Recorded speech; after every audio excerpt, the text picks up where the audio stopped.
there is a big conversation to be had about this, which is to say that the Space Marines might not necessarily be able to be called male either, because all Space Marines are canically gelded. They're all castrated. They all have gender reassignment surgery to remove any form of reproductive capability that they have. They do get bottom surgery, they just don't get a pussy to replace it. They just get rid of their dick and balls. I don't think that gender really has any kind of bearing on anything the Space Marines do, right? Because the Space Marines don't care about sex. Space Marines don't care about reproduction. Space Marines don't care about gender.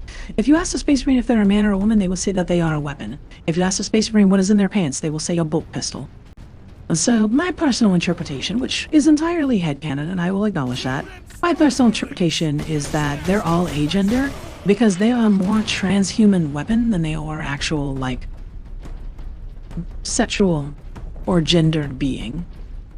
They don't care about sex, they only care about wrath. And if you ask them what's in their spank bank, they will say visions of a glorious Imperium.